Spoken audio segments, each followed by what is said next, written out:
আপনারা সবাই আছেন তো ভালো বাবা? আলহামদুলিল্লাহ আমরা সকলেই ভালো আছি, সকলেই সুস্থ আছি। অলি রাঙিনায় আসছি, আমরা কি ভালো না থেকে পারি? মালিক আমাদেরকে ভালো রেখেছে, তার জন্য শুকরিয়া আদায় করতে হয়। এবার আমাদের উভয় শিল্পীরই যার যার পক্ষের যে গান, প্রথম আসরের যে গান, সেই গান করা হয়ে গেল। রাত্রটাও মোটামুটি ঘড়ির কাটাই বলে রাত্রে এবার অধিক হলো। সময় তো তার গতিতেই চলবে বাবা, সময়কে কি কেউ ধরে রাখতে পারে? ইম্পসিবল না, ওই সময়ের গতিতে আপনাকে আমাকে চলতে হবে, চলতে হয়, চলতে হইতেছে। আর এইভাবেই চলতে চলতে চলতে চলতে জীবনের কি যেই কাটা, এটা এক সময় থেমে যাবে, কিন্তু সময়ের কাটা আর থামবে না, থামবে না। তাই আসছি এই মায়ার জগতে। একদিন আপনি ছিলেন না, এটা কি সত্য? সত্য। এখন আপনি আছেন, আবার আপনি একদিন থাকবো না, থাকবেন না। আরে তাই একদিন আপনি ছিলেন না, আরে ভাইজান,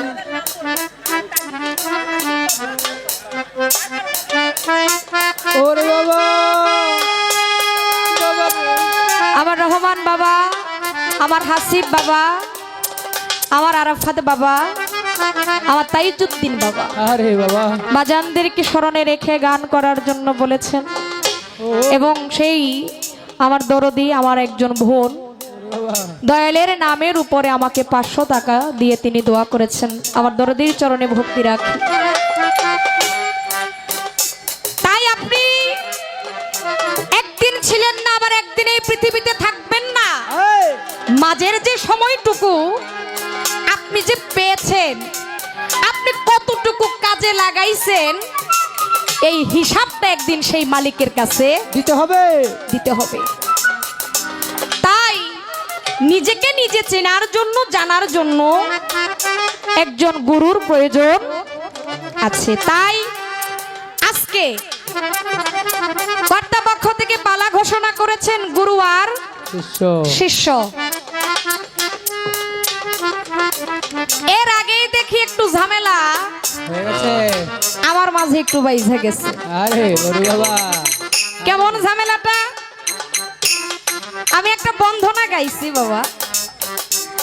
বন্ধনা গানটা গাওয়ার পর আমি বলেছিলাম যে আমি আমার মন থেকে একটা গান গাই, যেহেতু আমি প্রথমে দাঁড়িয়েছি, আসরটা যেহেতু আমাকে দিয়েই শুরু, তাই আমি প্রথমে আমার নবীজিকে স্মরণ করে গান করি। কেউ নবীজিকে স্মরণে রেখে গান করে, কেউ বড় পীরকে, কেউ খাজা বাবা, কেউ দরবারি শান। বলছি না বাবা? হ্যাঁ, তা আমার ভাগে তো আজকে এমন একটা পালা পড়েছে, আমি সারা রাত্রই আমার দয়ালের গান করবো। গুণগান আমি গাইতে পারবো, সেই সুযোগ আছে। তাই বন্ধনার পরে যাকে সৃষ্টি না করলে আল্লাহ পাক কিছুই সৃষ্টি করতেন না, সেই দয়াল নবীকে স্মরণে রেখে একটা গান হচ্ছে আমি করি। এখন কয় আমার জহির পাগলা দরদি, কয় যে গানটা যদি রাসূলের শান ঠিক আছে, রাসূলের শানের ভিতরে যদি একটু আরাধনা হইতো, একটু যদি ভজন হইতো, তাহলে ঠিক আছে। হ্যাঁ, গানটা তো আপনার উপদেশমূলক হয়ে গেছে। আমার মাথায় ধরে না, আপনি এত বছর গান করেন, আমার এখন মনে হইতাছে আপনার পালারি আপনি কিছু বুঝেন না। এই, কেন কেন আপনি শুনেন নাই? আমি বলছিলাম বন্ধনার পরের গানটা হলো যার যার ইচ্ছাকৃত। আমি তো কই নাই যে আমি পালা শুরু করছি। পালা কমিটি আগে বলছে আজকের পালা হইল গুরু শিষ্য, তো পুতুল দামান গাইব শিষ্য, আর গুরু গাইব জহির পাগলা। মানে উনি আগে এটা ঘোষণা কইরা দিছে। এখন ঘোষণা করছে ঠিক আছে, কিন্তু পালা তো আমি শুরু করি নাই। হ্যাঁ তাই তো। পালা যদি আমি শুরু করতাম তাহলে আপনি বলতে পারতেন পুতুল দেওয়ান তোমার এই গানটা তো হয় নাই। হ্যাঁ আমি যদি পালা শুরু করতাম তাহলে আপনি এই কথাটা বললে এটা জায়গা মতো যাইয়া লাগতো, কিন্তু এটা তো বেজায়গায় যাইয়া পড়ছে এখন। তাই তো, জায়গা থেকে জায়গা। আর আমি যদি ওই শিষ্যের ভূমিকা নিয়ে যদি গানই যদি করতাম তাহলে তো দ্বিতীয় গানে আপনাকে প্রশ্নই করতাম। হ্যাঁ তাই তো। আমি যেহেতু আপনাদের প্রশ্ন করি নাই তাহলে এটা বোঝার দরকার ছিল পুতুল দেওয়ান এখনো পালা শুরু করে নাই। হ্যাঁ কোন মতে কি কইলেন, কি বুঝাইলেন এটাই তো বুঝলাম না। হ্যাঁ আপনি যে বুঝেন না এটাই বুঝেন না। হ্যাঁ এটাই বুঝেন না। হ্যাঁ ওরে বাবা। তাই আমি আমার জায়গায় আমি মনে করি আমি ঠিক আছি। আরে এবার দেখেন আমি কি গাই, বলে এখন থেকে আমার থেকে শুরু। তাই আমার এবারে আপনি আমার গানগুলাকে আপনি বিচার বিশ্লেষণ করতে পারেন, ওই ক্ষমতা আপনার আছে। কিন্তু আমার আগের যে মঞ্চ, আমার যে বন্ধনার গান, ওই স্টেজে কারো কোনো ক্ষমতা নাই। ওই শিল্পীর গানের ভিতরে সে কি ব্যাঘাত দিবে, এটা কোনো শিল্পীর নাই। হ্যাঁ তবে অনেক শিল্পীরা অনেক সময় একটু পয়েন্ট রাখে। আপনি ওই খাত দিলে আমার কিছু জিগাইলে জিগাইতে পারতেন, এটা কিন্তু পালার ভিতরে পড়তো না। হ্যাঁ আমি আশা করি আপনি বুঝতে পারছেন আমি কেন এই কথাগুলো বললাম। আপনার কথার কারণে আমার কথাগুলো চলে আসছে, না হলে কিন্তু আমি এই কথাগুলো বলতাম না। কয় আপনি আগে আপনার জায়গা মতো যান, তারপরে আমি আমার জায়গা মতো যাবো। এখন জায়গা মতো যাবো। তাই তো। এই পর্যন্তই রাখলাম, পালা এবার শুরু করলাম। আলহামদুলিল্লাহ। এতক্ষণ যা বলছি এটা হলো পালার বাইরে। এখন থেকে আমি যা কিছু বলবো এটা আমার পালার ভিতরে। তাই আমি আমার আজকের যে কর্তাপক্ষ, যে আমার গান কমিটি আছে, ওনারা যে নির্দেশ করেছেন, যে আদেশ উভয় শিল্পীকে দিয়েছে, একজন গাইবেন আপনারা গুরু, আরেকজন গাইবেন আপনারা শিষ্য। তাই আমি শিষ্য ভূমিকায় দাঁড়িয়েছি। আমি কিছু কথা, কিছু গান আমি আমার গুরুর চরণে রাখবো বাবা। তাই গুরুর চরণে রাখার আগে সাধু মহতের মতে একটি কথা শোনা যায়, আরে যেই করেছে গুরুর চরণে ভক্তি বাবা, তারই তো মিলে একমাত্র মুক্তি। মুক্তি। আরে তাই আমি আমার গুরুর চরণে, শুধু গুরুই নয়, আপনারা আমার সাধু মহৎ এখানে যে সকল গুরুরা বসে আছেন, সকলের চরণে আমি একখানা ভক্তি দিয়ে আমি আমার পালাই যেতে চাই। আমি আমার বলাটা শুরু করতে চাই। আপনারা সকলেই আমার এই ভক্তিখানা, আমার গুরু সহকারে সকলেই আপনারা আমার এই ভক্তিখানা গ্রহণ করবেন।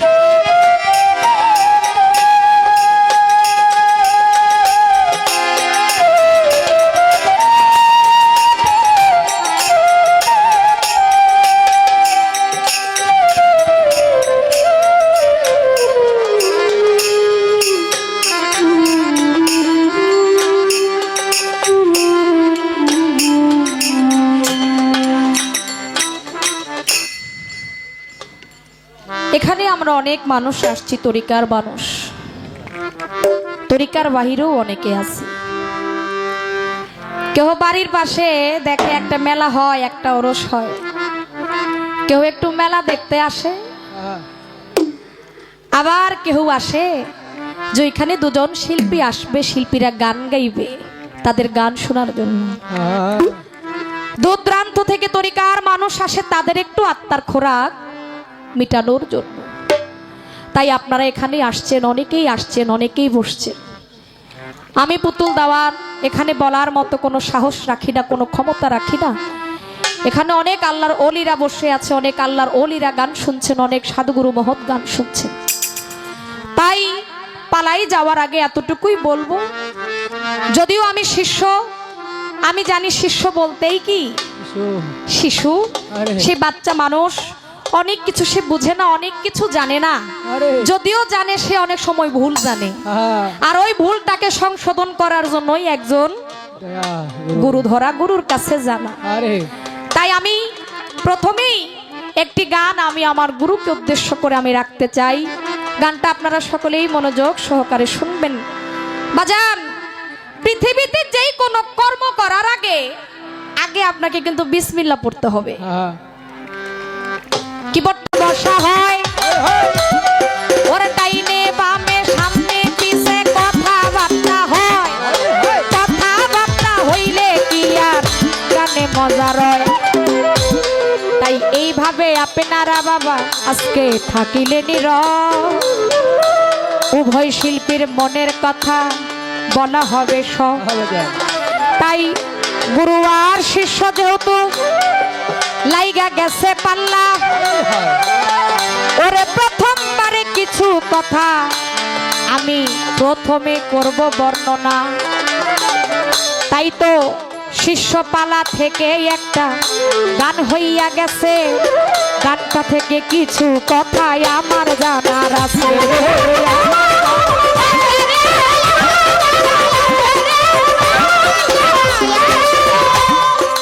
তাই তো সাধক তার গানের ভিতরে বলিয়া গেছে, ওরে মনের মতো মানুষ পাই না, তাই কাউকে জিজ্ঞাসা করি না।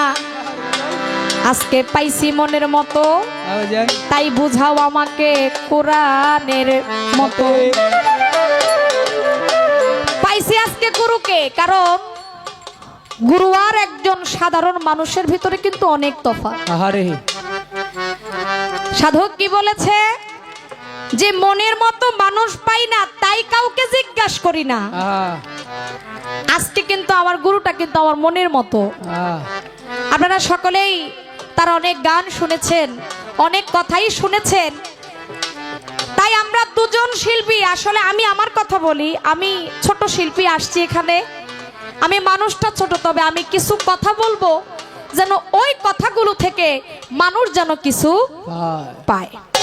আজকে রাত্রে আমিও আসছি, আপনারাও আসছেন, কিছু যদি আপনারা যদি পান, আমি যদি কিছু দিতে পারি, আমি তো দেওয়ার মালিক না, আমার গুরু যদি দেয় তাহলে সেখানেই আমাদের উভয়ে গাওয়ার ভিতরে সার্থকতা আসবে। তাই আমি আমার গুরুকে বলবো, এখানে বলা হয়েছে এই যে বিসমিল্লাহটা, এই বিসমিল্লাহটার তাৎপর্য আগে বুঝতে হবে। সাধক লিখেছেন বিসমিল্লাতে আছে কি ধন, এই পৃথিবীর চাইতে ওজন। আচ্ছা বাবা, পৃথিবীটা কতটুকু এটা কি আমি হাত দিয়ে দেখাইতে পারবো? এটা দেখাইলে কি আপনারা বুঝবেন? এটা আসলে অনুমানও সঠিকভাবে করা যায় না। তাই পৃথিবী এতই বড় পৃথিবী যেটা মানুষ কল্পনা করতে পারে না, কাউকে বুঝাইতে পারে না। তাইলে এই পৃথিবীর চাইতেও নাকি এই বিসমিল্লাহটা বড় ওজন বেশি। এখন বিসমিল্লাহ তো শুধু মুখ দিয়ে বলি বিসমিল্লাহ, এক কথাই মানে এক সেকেন্ডও লাগে না এই বিসমিল্লাহটা বলতে, কিন্তু এই বিসমিল্লাহটা সাধক বলতেছে, সাধুগুরু মহৎ বলে, গুরু বলে এই বিসমিল্লাহটা পৃথিবীর চাইতেও ওজন। তাহলে অবশ্যই এই বিসমিল্লাহর তাৎপর্য আপনাকে বুঝতে হবে। বিসমিল্লাহর তাৎপর্য না বুঝা যতই মুখে মুখে বিসমিল্লাহ বলি, এই বিসমিল্লাহ কাজ হবে না। ও গুরু, তাই তো আমি পুতুল দাবা বিসমিল্লাহ বলি, যেখানে বরকত হবে ওইটা শুধু কমে। হ্যাঁ, কেন এই কথা বললাম?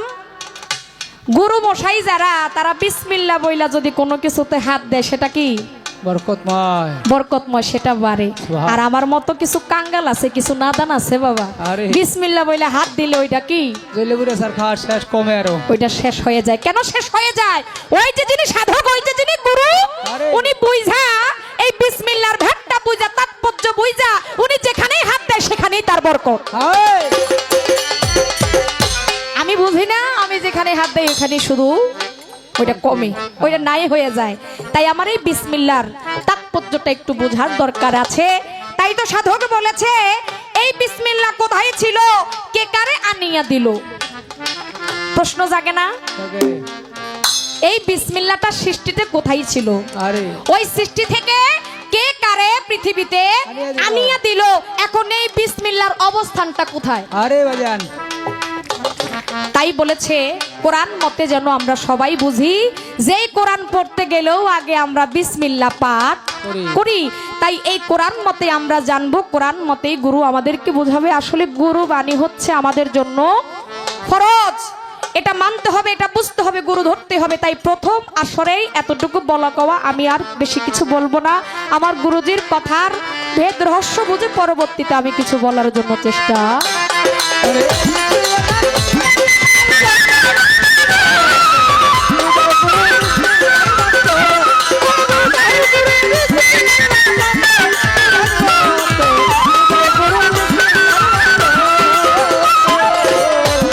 এখন বিসমিল্লাতে আছে কি ধর, দেখো এই পৃথিবীর চাইতে ওজন, হাই হাই কোথায় আছে তাই আমারে বলো, আমারে বলো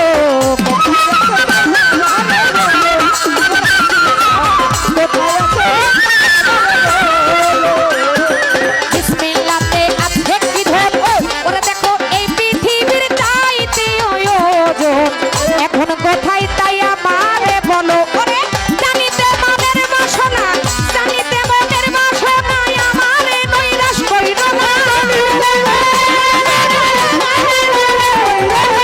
জানিতে মনের বাসনা, আমারে নৈরাশ কইরো না, জিজ্ঞাসা করি হইয়াই আমি নত গুরু, জিজ্ঞাসা করি হইয়াই আমি নত গুরু।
বুঝাও তুমি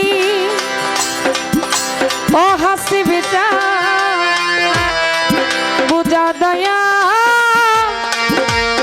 বিসমিল্লাহর নাম কত। যেহেতু আমাকে জবাব দিতেই হবে, তাহলে মিউজিকটা বাজান দরকার নেই, আপনারা জিরান। আমি গান গাইলাম, দাঁড়াইলাম,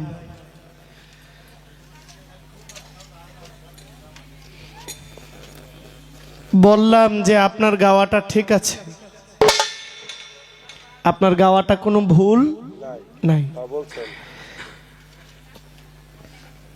কিন্তু পালাটা শুরু করার জন্য আমি নিজে বইসা আপনাকে সুযোগ দিলাম। আমাকে কিন্তু আপনারা বসাইছেন, আমি কিন্তু আগে দাঁড়ায় আছিলাম ঠিকই, আরে আপনি কথা কইেন না, না না আপনি কি দেলুয়ারের লান হইতেন চান নাকি?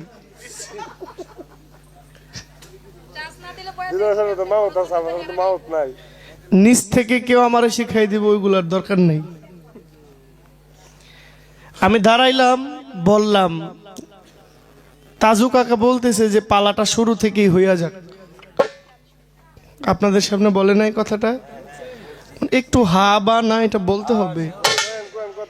এখন আপনারা আমাকে বললেন যে যদি গুরু শিষ্য পালা হয় তাহলে তো শিষ্য আগে দাঁড়াইব কি? আমি দাঁড়াইলাম, বললেন যে শিষ্য আগে গাইব, বলি নাই তো আমি কি করলাম, আমি দাঁড়াইও বইসা গেলাম, কেননা যেহেতু শিষ্য আগে গাইব, তো যেহেতু শীর্ষ আগে গাইব তো শিষ্য দাঁড়ায়া শিষ্যের গান গাইব না, তার জায়গাটা সে নিবে না। এখন সে দাঁড়ায়া যে গানটা গাইলো, আমি দাঁড়ায়া বললাম যে আপনি দাঁড়াইলেন ঠিকই, আপনার গাওয়া ঠিক আছে, যদি পালার হিসেব করেন তাহলে পালাটা এখনো শুরু হয় নাই, আর যদি আপনি পালা মনে করে গায়ে থাকেন তাহলে আপনার জায়গাটা এখনো ঠিক হয় নাই, আপনার গাওয়া ঠিক। এখন দাঁড়ায়া বলতেছে, কয় জহির পাগলা এত বছর গান গান, পালা গানটাও এখনো শিখলেন না, আসলেই তো মানে আমিও পালা গান শিখি নাই, আর আমারে শিখাইছেন আপনারা যে আপনি বন পুতুল দেওয়ান দাঁড়াক, তাহলে আমিও শিখি নাই, আপনারাও শিখেন নাই। কি কথা ঠিক কিনা? আমি যে পালা গান জানি না এটা কিন্তু সত্য, আর জানি না বিধায় নিজে দাঁড়াইয়াও বসে পড়ছি, দেখি জানতে তো পারি। আপনি যে আমার জানাইলেন এটা তো আমি জানলাম। দাঁড়ায়া বলে যে জহির পাগলা এত বছর গান গায়, পালা গান কি ওইটাও এখনো শিখলেন না। এই যে আপনার কাছ থেকে শিখতেছি। কি কথা ছিল যে দুইজনে একেবারে বন্দনা থেকেই পালা শুরু। আপনি বন্দনা গাইবেন, একটা প্রার্থনা গান গাইবেন, বলে আমি নবীতত্ত্ব গান গাইছি। আরে নবীতত্ত্ব গানের মধ্যে তো ভক্তিমূলক গান আছে, যে গানটা একেবারে আরাধনায় গিয়া পড়ে, আছে না? আল্লাহর নবী, নবী গো আপনি আমার জীবনের জীবন, হ্যাঁ আছে না? এখন আপনার গানটা ছিল যদি আল্লাহকে পেতে চাও এই মন, আপনি এই গান গাইবেন জানলে তো আমি আপনার দাঁড়াই বইসা আপনার দাঁড়াইতে দিতাম না, কারণ আপনি তো পালা গাইতেছেন না। যেহেতু আপনি পালা ধরেন নাই, সেখানে আমার বসাটা অন্যায় হয়েছে, আপনার দেওয়াটা আমার অন্যায় হয়েছে। এই অন্যায় হওয়ার কারণে আমি পালা গান জানি না, আপনি এই পালা গান জানেন। আরে কই কি আজব লোক, আপনারা কথা কইেন না, সব জায়গায় না, জায়গা বুঝবেন। এতগুলা মানুষ শ্বাস ফালাইলে জহির পাগলা মাইক দিয়ে কথা কইলে কাম হইব না। যাই হোক,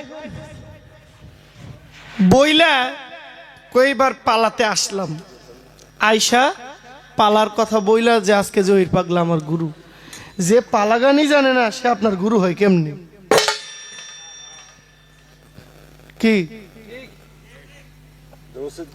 আমি তো পালা গানই শিখি না, আপনার সাথে যে আমি গুরু শিষ্যের পালাটা গাইবো, আমি তো গুরু শিষ্যের গুরুর পালাটা গাইতে কোনো শিখি নাই। এখন বলেন আপনি যে আমাকে গুরু মানলেন, আমি আপনার শিষ্য মানবো কোন জায়গায়? আমি তো এখনো বুঝলামই না যে পালাটা কি। আমি এখন গুরুর গান কি গাবো আমি তো জানি না। আমার কথাটা কি অযৌক্তিক?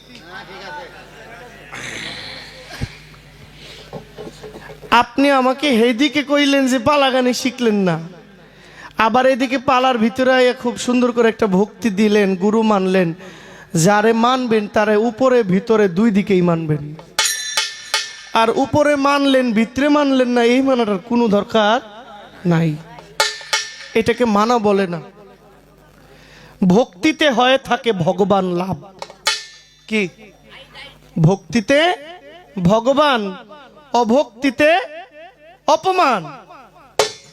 আপনি প্রথমেই তো আমাকে একেবারে তুচ্ছ করে রাখলেন, আমি পালা গানই শিখি নাই।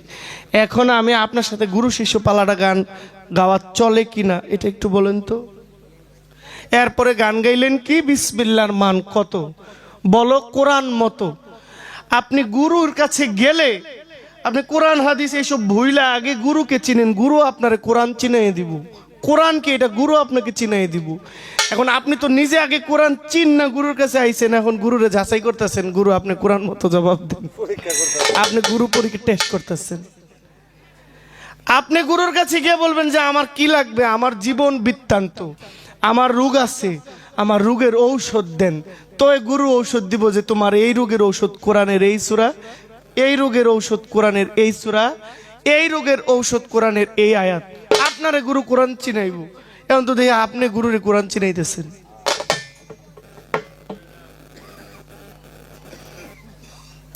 প্রশ্নের জবাব আমার সাধ্যে যতটুকু আছে আমি দিব, কিন্তু শিষ্যের পালাটা তো এমন না। একেবারে শুরু থেকেই যিনি গুরু, ওই গুরুর সামনে আপনি যেমনি পালা গান গাইলেন, আমি যদি কিছুক্ষণের জন্য ভুলি যে পুতুল দেওয়ান আমার বোন না, তাহলে তো আপনার কোনো অস্তিত্বই থাকবে না। যদি হক কথা বলি যে জহির পাগলা আপনি এই কথাগুলো কেন বললেন, গুরুর সামনে শিষ্য উঁচা গলায় কথাটাও বলে চলে না, বলে আমি তো গান গাইতে দাঁড়াইছি। আপনি গান গাইবেন উঁচা গলায়, যতক্ষণ যত স্কেল আপনি যাইতে পারেন, এটা হচ্ছে গড গিফটেড। কিন্তু আপনি যখন কথা বলবেন তখন আপনার কথাটা গুরুর সামনে হবে নমনীয়তা। বললেন যে জহির পাগলা আমি গুরু না, আমাকে ওই ধারায় রাখছে, আপনাকে ওই ধারায় রাখছে। গুরু তো আপনার গুরু তারা, আমার গুরু তারা। আজকে গুরু তো আপনারা, গুরু তো কামিনী শাহ। আপনি কি করতেছেন এটা তার সামনে করেন, আমার সামনে আপনি যাই করেন, ওটার তো কোনো সাবজেক্টই না, ওটা হিসাবের বাইরে। কামিনী শাহকে তো সামনে রেখে গান গাইতেছেন কি? তাহলে শিষ্যের জায়গাটা কোথায় থাকবে? হ্যাঁ দেখ আমি এই তো একজন শিষ্য না চাইতেও তার কাছে অনেক কিছু পাওয়া সম্ভব বলে আমি গান গাইতে দাঁড়াইছি। প্রশ্ন, হ্যাঁ প্রশ্ন তো করতেই হবে, প্রশ্ন অবশ্যই করবেন, কিন্তু প্রশ্ন করারও তো একটা ভাব আছে না? আপনি বাড়িতে গিয়ে আপনার বিবিরেও যদি কোন এই পানি দে লইয়া খান, যান গ্লাসতে ঢাইলা খান। আর আপনি চিনেন না, রাস্তা দিয়ে যাইতেছেন, এক মহিলারা দেখছেন মা গলাটা পিপাসা পাইছে, একটু পানি যদি দিতেন, আপনার বলার ধরনে মহিলা তাড়াতাড়ি দৌড়ে গাই না পানি খাওয়াইব। কথা ঠিক? তাহলে আপনার চাওয়াটার মধ্যে তো ওই ভাবটা থাকতে হবে, থাকলে আপনি ওইভাবে পাবেন। ভাবেন যে আপনার দয়াল বাবা ভান্ডারী মজিবুল বসরাল মহিষ ভান্ডারী ক্যাবলা কাবা, আপনি তারা সামনে রেখে গান গাইতেছেন। এবার ভাবেন আপনার মুর্শিদের সামনে যে আপনি যেভাবে কথা বলেন ওই কথা বলাটা যায় কি না, এই বিবেকটাই আপনার উপরে রইল, আর কোনো কথা নাই। আমি মহর্ষির একটা গান গাই, আর আমাকে দায়িত্বে ঠেকাই দিছে, তো এই দায়িত্বের ঠেকানোর কারণে ও আমাকে আজকে এই গানটা গাইতে হবে। ধন্যবাদ।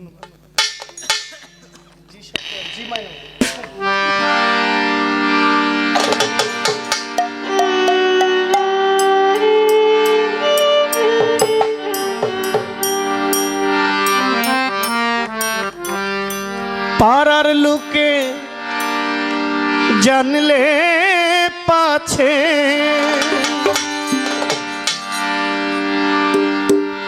পাড়ার লোকে জানলে পাছে, পাড়ার লোকে জানলে পাছে, পাড়ার লোকে জানলে পাছে, লজ্জা দুজনে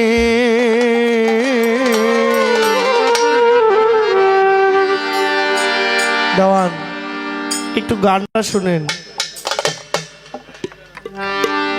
ঘরে আব্বারের কই, ঘরে ঘরে এ বাবা মাকে ঘরের মধ্যে যাই কোন, এটা মা আর আপনি দেখেন। বাইরে গেলে মাকে যদি মানুষের সামনে বলেন ওই বেটি ওই বেটি ওই কি গো, মানে ঘরের ভাষা এক আর বাইরের ভাষা।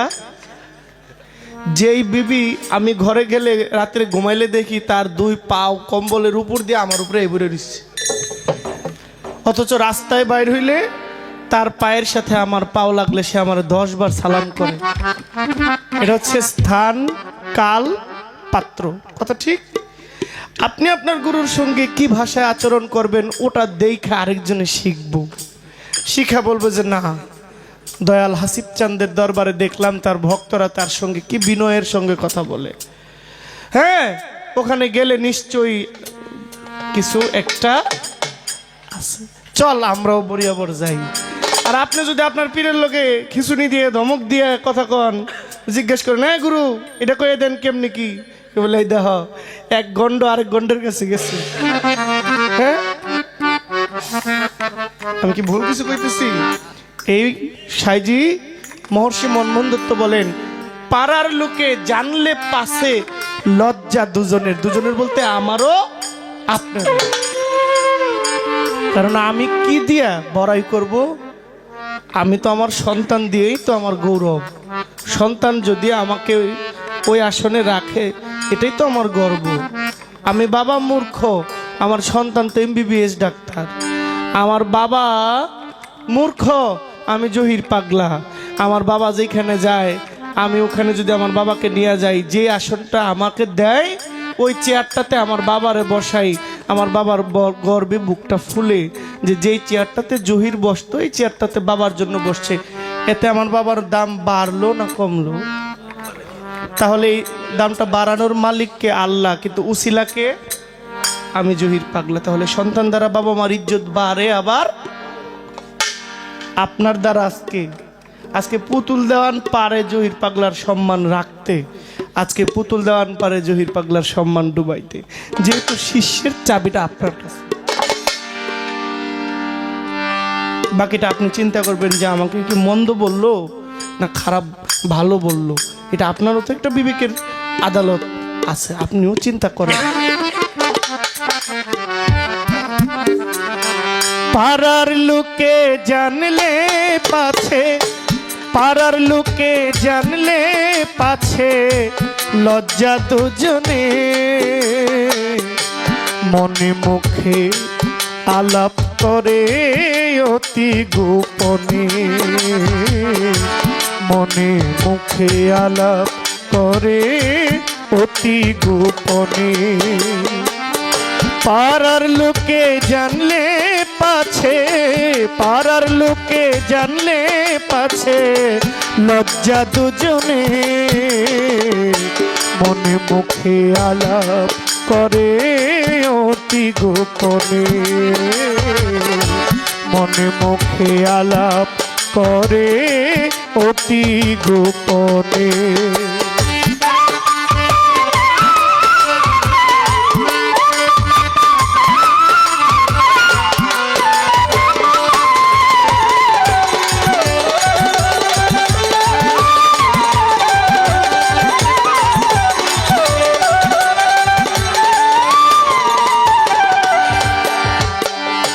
মুখে বলে হরি হরি,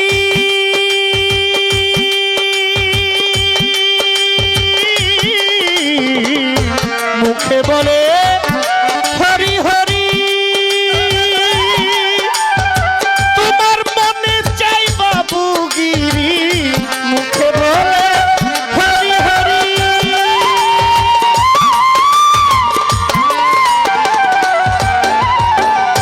মনে চাই বাবুগিরি, বাক্স ভরা টাকা করি, বাক্স ভরা টাকা করি, জমিদারি চিনে, মনে মুখে আলাপ করে অতি গোপনে, হায় মনে মুখে আলাপ করে অতি গোপনে।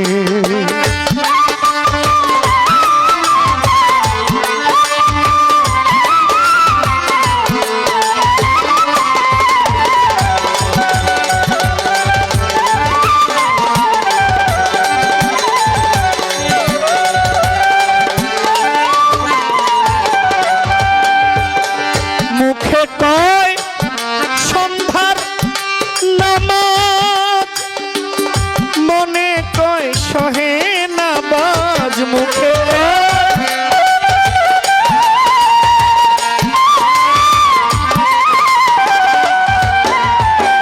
মুখে কয় সন্ধ্যা নামাজ, মনে কয় ধরিবাজ, কত করি করি কাজ,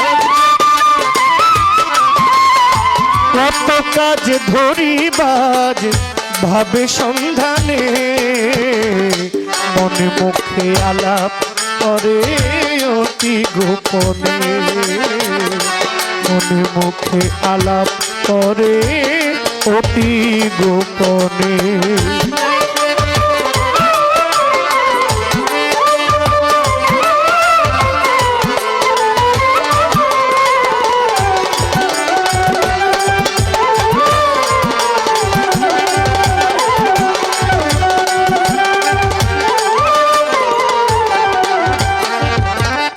মুখে সত্য সরলতা,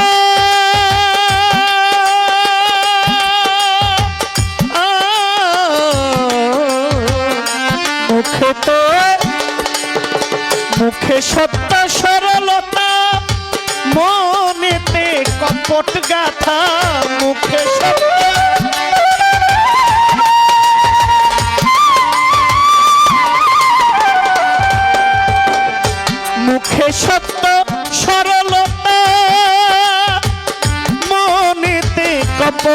পাতা, ভিতর কালি উপরে সাদা,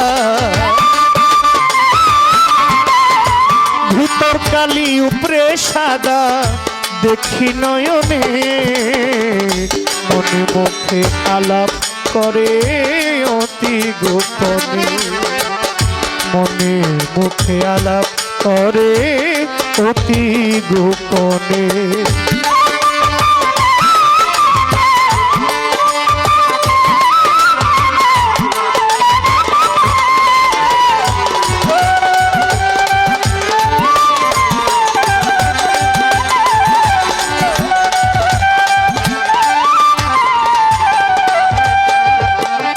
প্রকাশিয়ে গোত্র ছিদ্র,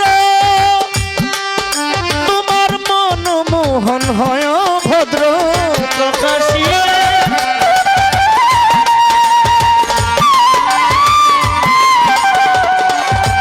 ও বাবা, এই যে এতক্ষণ যে কথাগুলো বলছি, এই এক কথায় সব শেষ।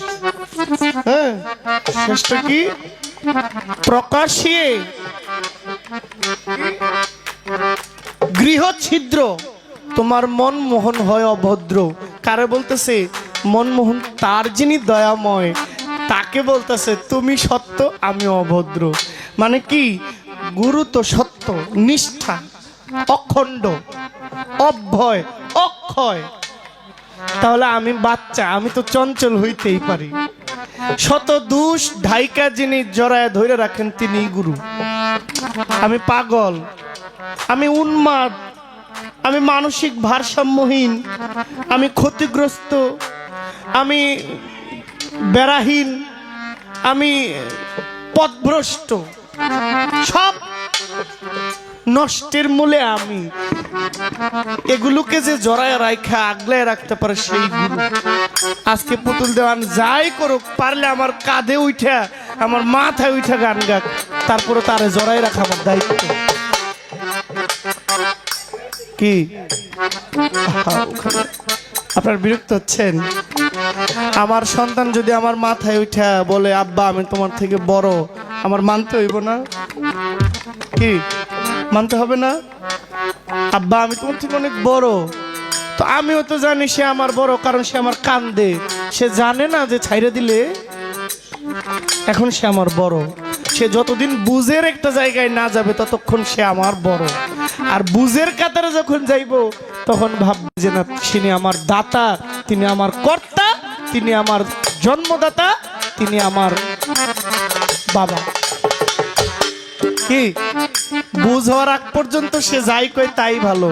বুঝ হয়ে গেলে তার মধ্যে একটা লক্ষণ আসবে। প্রথম স্টেজ তো, প্রথম স্টেজের মধ্যে ওইটা না হইলেও চলবো, পরে আস্তে আস্তে দেখবেন ওই জায়গায় গেলে সব ঠিক হয়ে যাব। কারণ কি আমি চিনি তো, আজকে চিনি না, বহুদিন ধরে চিনি। সে হয়তো বা আমার চিনতে কোথাও একটা ভুল তার আছে, এখনো পর্যন্ত সে আমাকে ওইভাবে মনে হয় না বুঝছে, কিন্তু আমি বুঝি ঠিকই।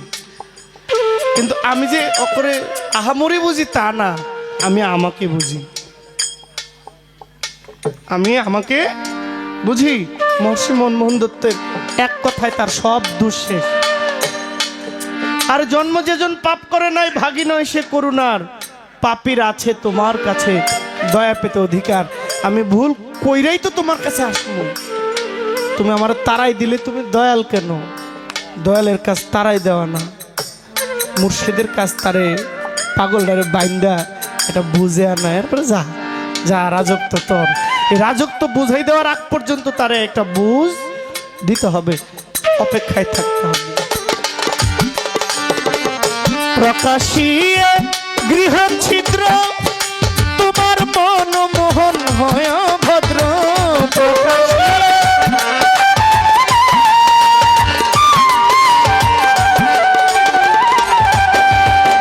প্রকাশিয়ে গৃহ ছিদ্র, মন মোহন হয় ভদ্র। মুখে এক অন্তরে এক, মুখে এক মনে এক, তত্র হরি দেখো গানে, মনে মুখে আলাপ করে অতি গোপনে, মনে মুখে আলাপ করে অতি গোপনে। পাড়ার লোকে জানলে পাছে, পাড়ার লোকে জানলে পাছে, পাড়ার লোকে জানলে পাছে লজ্জা দুজনে, মনে মুখে আলাপ করে অতি গোপনে, মনে মুখে আলাপ করে অতি গোপনে।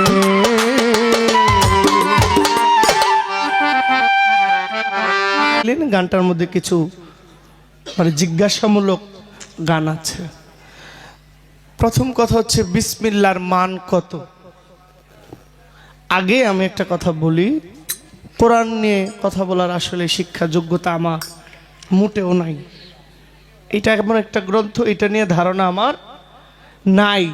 তবে ওই সাধকরা যা বলে আমি এটাকে উপস্থাপন করতে পার, আপনাদের সামনে এটা ডেলিভারি দিতে পারবো, কিন্তু এটাকে ওজন করার মতো ক্ষমতা কিন্তু আমার নাই। বিসমিল্লাহর মান কত। আপনি আমার বেহালাটা এক পাল্লায়, পুতুল দেওয়ানের বেহালাটা এক পাল্লায়, দুইটাই বেহালা। এ বাবা কি দুইটা বেহালা এক পাল্লায় তুললে বা দুই পাল্লায় তুললে এটা ওজন করা সম্ভব যে এটা ভারী না ওইটা ভারী, না সেটা ভারী না এটা ভারী। কথা ঠিক কিনা? কারণ এটার সমতুল্য আরেকটা আছে। বিসমিল্লাহকে ওজন করার মতো পাশের পাল্লায়, মানে এক পাল্লায় বিসমিল্লাহ, আরেক পাল্লায় ওজন করার মতো কোনো কিছু পৃথিবীতে নাই। তাই বিসমিল্লাহর মান কত এটা ধারণা করার ক্ষমতা আমারও নাই, আপনারও নাই, আপনার বাপেরও নাই। কারণ কি?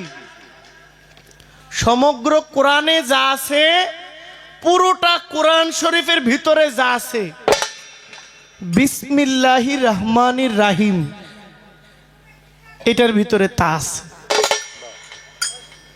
সূরা ইয়াসিনের ভিতরে যা আছে, বিসমিল্লাহির রহমানির রাহিমের মধ্যে তা আছে।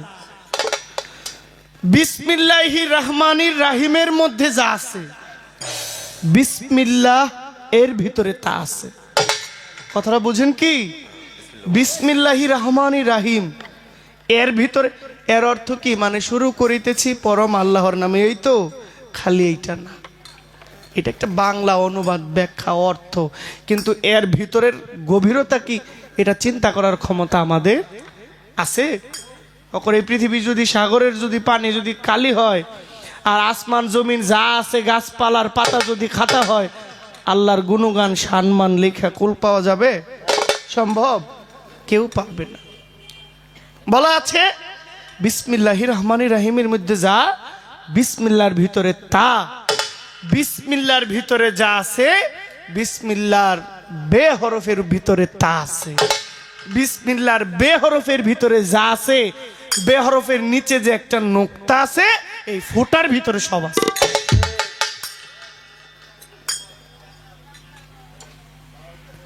এবার আসি মান কত, ওজন কত।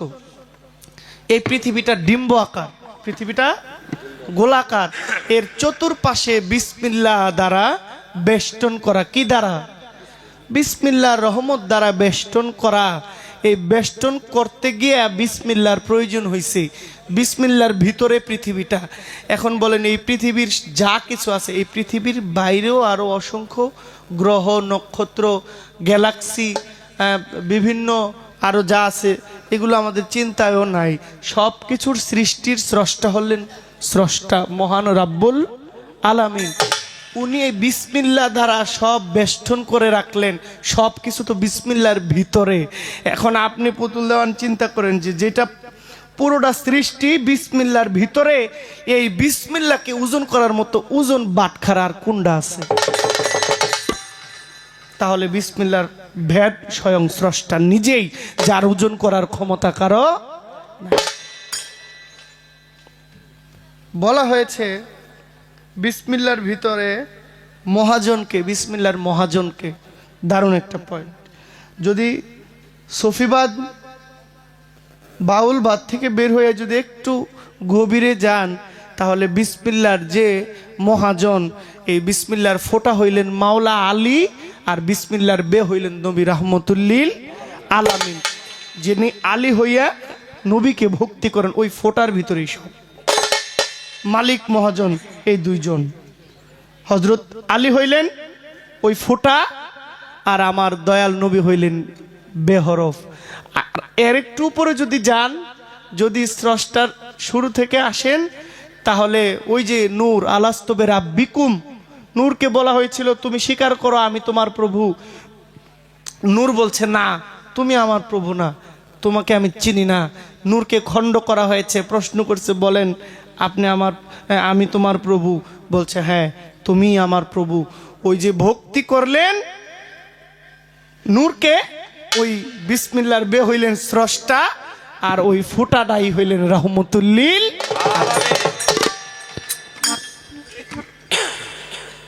পৃথিবীতে যা পাওয়া যায় সব মাথা নোয়াইলেই পাওয়া যায়, মাথা উপর করলে কিছু পাওয়া, মাথা নোয়াইলেই সব।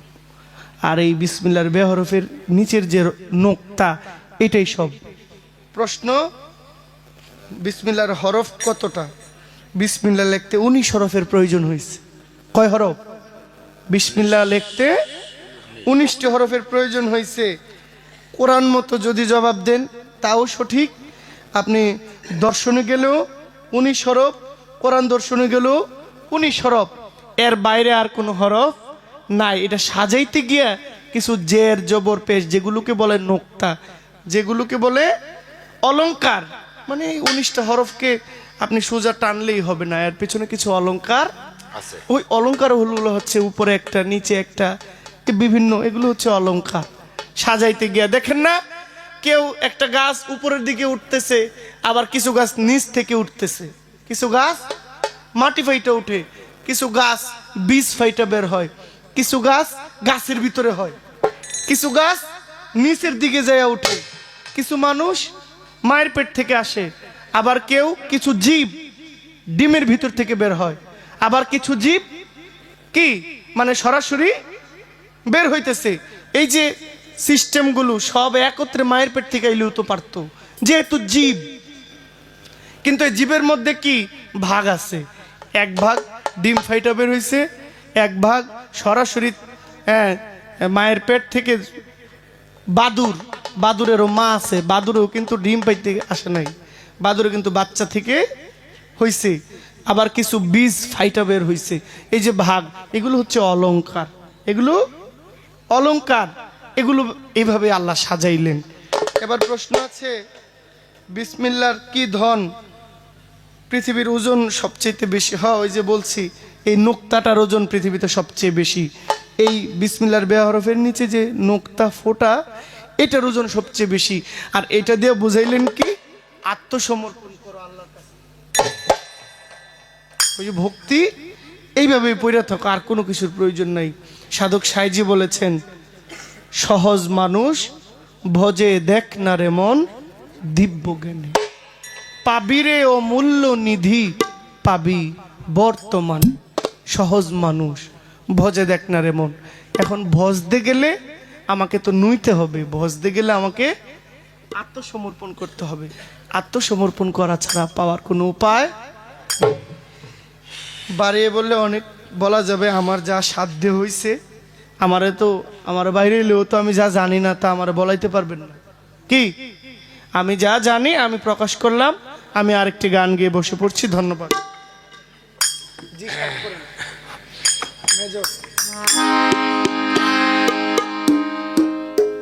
সাধক কালু ফকিরের একটা গান আমি রাখছি।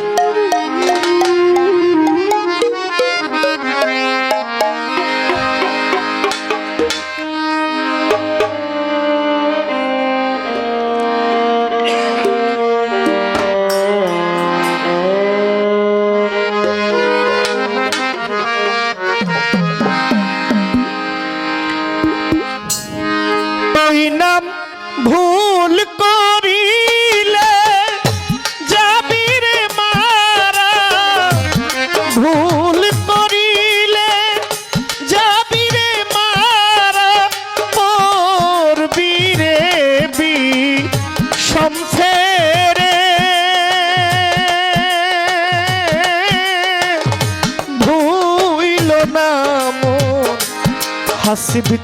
রে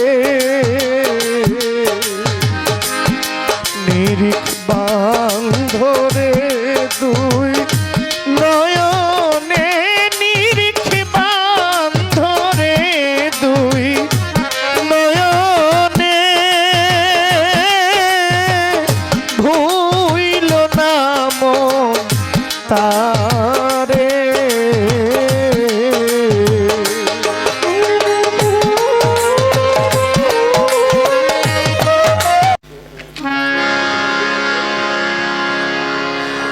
যারা আছেন সামনে চিন্তা করতেছি আমি বলার পরে আমি গাওয়ার পরে আপনারা কি থাকবেন নাকি আপনারাও যাইবেন গা? হ্যাঁ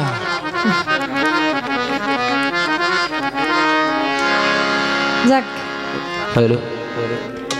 আপনারা থাকেন, আপনারা গান শোনেন, এটাই আমরা চাই।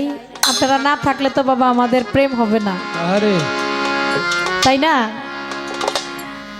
আপনারা আমাদেরকে দেখবেন, আমরা আপনাদেরকে দেখব, তবেই তো সেখানে গান। হ্যাঁ খালি মাঠে কখনো গান কইরা মজা নাই শান্তি পাওয়া যায় না। না।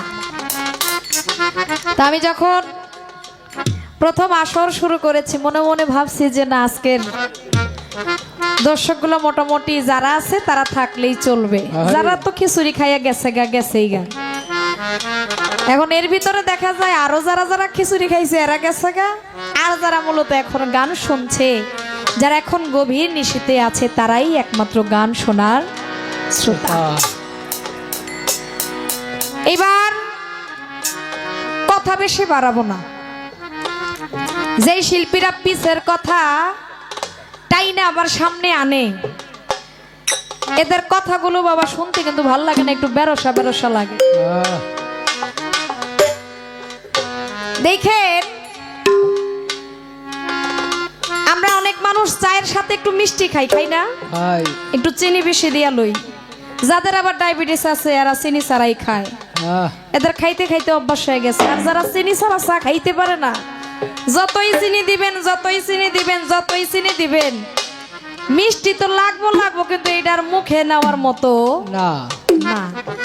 তাই মনে করেন প্রথম আসরের কথা জহির পাগলো কইব, পুতুল দেওয়ানো কইব, রাতও যাইব গা, মূলের ঘরে দর্শক কিছুই পাইব না। কি বাবা আমার কথাটা ঠিক কি না? তাই পিছের কথা সামনে আনা ভালো না, সামনেরটা সামনে বেড়ে যে যাইতে পারে সেই তো জ্ঞানী হইতে পারে। গুরু আমার যাই বলছে, আমি তো ওই যে ওই কথার পর থেকে আমি গুরু বলে তাকে স্বীকার করছি। এখন আর আমি চাইলেও আমি আগের কথায় আর যাইতে পারবো না। আগের কথা ওই সময় ওই গত আসরেই আমি মাটি দিয়ে আমি চাপা দিয়া আমি এবার গুরু রাস্তায় চলে আসছি, একখানা ভক্তি দিয়ে তার চরণে পড়ে এবার আমি তার শিষ্য হয়ে গেছি, সে আমার গুরু হয়ে গেছে। তাহলে সেই জায়গায় পিসের কথা আর আমার আনা যাবে না। যদি অন্য পালা হইতো সেখানে হয়তো বা অন্য কথা রইতো, যেহেতু গুরু শিষ্য পালা সেখানে আর সামনে বাইরা যাওয়া যাবে না। গুরুর মতেই আমার মত, গুরু যাই বলে তাই আমি বলি, তাই আমি এবার স্বীকার করি। আমার আর এখানে বলার কিছু নাই। তবে এবার আমার গুরুজির কাছে আমার একটা কথা ছিল, গান থেকে 10 কথার এক কথা, এক কথাই আবার 10 কথা। যেই 10 কথার সমাধান করতে পারে সেই তো একজন গুরু হইতে পারে। যে 10টা কথার সমাধান করতে পারে সেই একজন গুরু হইতে পারে। তাই সাধকের গানের ভিতর ছিল, আমি তো মনের মতো মানুষ পাই না, তাই কাউকে জিজ্ঞাসা করতে পারি না। আজকে দয়াল পাইছি মনের মতো, কোরআন মতো, বুঝাও দয়াল আমার এই বিসমিল্লার মান কত। বিসমিল্লার ভেদ যেই ব্যক্তি না বুঝলো, সে সারা জীবন যতই বিসমিল্লা বলিল তার বিসমিল্লায় কোনো কাজ হবে না। আমার গুরু কয় যে গুরুকে পাইতে হইলে, গুরুর কাছে যাইতে হইলে তোমার কোরআন হাদিস ভুইলা যাইতে হবে। বলছে না কথাটা? এক পর্যায়ে কিন্তু আমার দয়াল এই কথাটা বলছে। আমি এবার মনে মনে চিন্তা করি, আরে আমার গুরু এটা আবার কয় কি? যে গুরুর কাছে যাইতে হইলে কোরআন হাদিস তোমার ভুইলা যাইতে হবে। যাইতে হবে। পরে যখন ওই যে আমার কথার যখন জবাব দিতে গেল, তখন আমার গুরু একটি কথা বলল যে কোরআন সম্পর্কে আমার কোনো ধারণা নাই। তখন আমি মনে মনে ভাবলাম, মনে হয় আমার গুরু এই জন্যই কথাটা বলছে যে গুরুর কাছে যাইতে হইলে তোমাকে কোরআন এবং হাদিস ভুইলা যাইতে হবে। না দয়াল, আপনি যে কিছু জানেন না। আপনি যে বলেছেন আমি কোরআন সম্পর্কে আমার তেমন কোনো কি ধারণা নাই, এই কথা যে মানার মানুষ, কিন্তু এই কথাটা আমি মানি না। আরে এই কথাটা আমি শিষ্য হইয়া মানতে পারি না। আমি মানতে পারি না। কারণ আপনি হচ্ছেন আমার মহাগুরু, আপনি হচ্ছেন আমার জিন্দা কোরআন।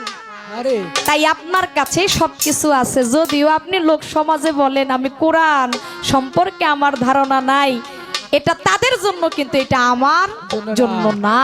আমি শিষ্য হিসাবে আপনাকেই আমি মনে করি আপনি হলেন আমার জিন্দা কোরআন। আপনি আমাকে যা বুঝাইবেন তাই আমাকে মানতে হবে, তাই আমাকে বুঝতে হবে। আরে ও দয়া, আমি তো আগেই বলেছি আমি শিষ্য, আমি কিছু বুঝি না। আরে আমি হইলাম আকাঙ্ক্ষাকারী, আপনি হইলেন পূর্ণকারী। আপনি হইলেন দয়াল, আমি হইলাম কাঙাল। কাঙাল। কাঙালের তো ভাবা ভুল থাকবেই। আমার দয়াল কয় আজকে পুতুল দেওয়ানের কাছ থেকেই মানুষ শিখবে কিভাবে গুরুর সাথে কথা বলতে হয়, কিভাবে গুরুর আরাধনা করতে হয়। সেখানে উচ্চ সুরে কথা বলা যাবে না, যাবে না। আসলে আমি আগে যা বলেছি, কিন্তু আমি পালার ক্ষেত্রে ঢুকে আমার মনে হয় না আমি আমার গুরুকে আমি কোনো অংশে সম্মান একটু কম করেছি। তাই যেই মতেই আপনি বলেন আমার ভুল, যেটাই আপনি বলেন না কেন সেটাই আমি স্বীকার করি। কারণ ভুল তো বাবা শিষ্যেরই হয়, আরে পাপ তো শিষ্যই করে। আর ওই পাপ থেকে মুক্ত পাওয়ার জন্য একজন গুরুর দরকার আছে। তাই আপনি বলেছেন মনোমোহনের এক কথাই তো সবকিছু শেষ হয়ে যায়। তাই আমি তো ভুল করবই দয়া, আমার তো কোনো ভুলের শেষ নাই। এরপরও শত ভুল যদিও করি, আমি তোমার কাছেই তো ক্ষমা চাই। তুমি তো আমাকে ক্ষমা করার মালিক, তুমিই আমাকে ক্ষমা করতে পারো। তাই বলেছে গুরুর কাছে যেতে হইলে সাধন ভজন করতে হবে, মাথা নোয়াইতে হবে।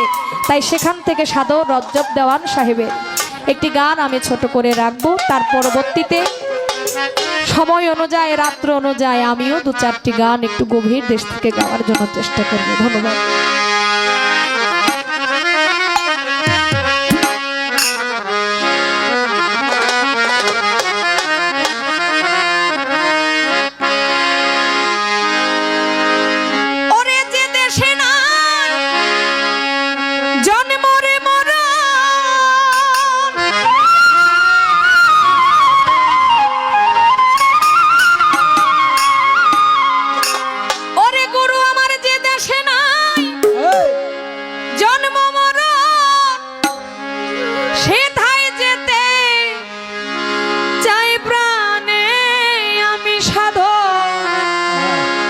সাধন দেশে যাব কেমনে,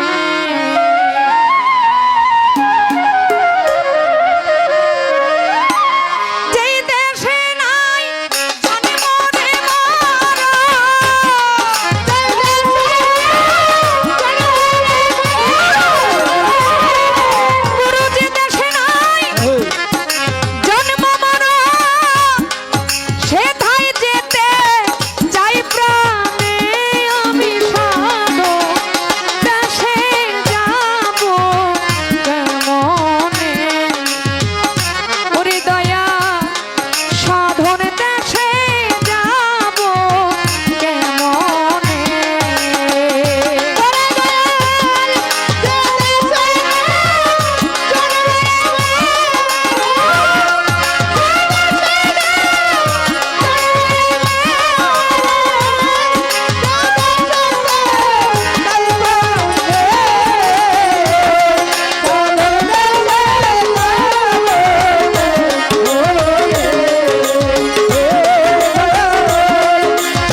যাইতে হবে, তাই না বাবা? হ্যাঁ। আচ্ছা, নিজেকে নিজে কখনো আমি একা নিজে চিনতে পারবো? এই নিজেকে চেনার জন্যই তো গুরুর কাছে যাইতে হবে, গুরুকে বসতে হবে, গুরুকে মানতে হবে, তাই না? হ্যাঁ। আর ওই গুরুকে ভইজা যদি আমি পাই, আমি যদি তাকে মানি, সে যদি আমার উপরে যদি খুশি হয়, তাহলে আমি আমাকে চিনতে পারবো। আরে তাহলে নিজেকে চেনার জন্য তো আগে গুরুর কাছে যাইতে হবে। আরে কিন্তু আমার গুরুর গানে কয়, আগে নিজেকে চিনো, পরে গুরুকে মানো। নিজেকে নিজে যদি চিনাই ফেলি, আমি যদি আমাকে চিনাই ফেলি, তাহলে গুরুর কাছে যাওয়ার দরকার কি? হ্যাঁ। ও বাজান, সাধক তো তার গানে লিখেছে, গুরুও গাইছে, কিন্তু আমি তো নাদান মানুষ, আমি তো কাঙাল মানুষ, আমি তো এগুলো বুঝি না। তাই আমি জানি আমারে চিনতে হইলে আমার গুরুর চরণে আমাকে পড়তে হবে, আমার গুরুকে বসতে হবে, গুরুকে মানতে হবে, আমার আরাফাত শাহর কাছে আগে যাইতে হবে, আমার কি হাসির চাঁদের কাছে যাইতে হবে, গেলেই আমি আমাকে চিনবো। কিন্তু গুরু কয় না, আগে নিজেকে চিনো, পরে বলে গুরুকে মানো।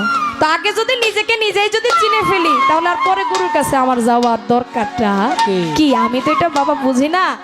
আমি আপনার গান থেকে আমার এই কথাটা একটু মাথায় বাইজা গেছে, এই জন্য আমি আপনার কাছে একটু জানার জন্য আহ্বান করছি, এটা আপনি কোন মতে বলছেন? যদি বেয়াদবি হয়, আল্লাহর রাস্তে আপনি আমাকে ক্ষমা করে দিবেন।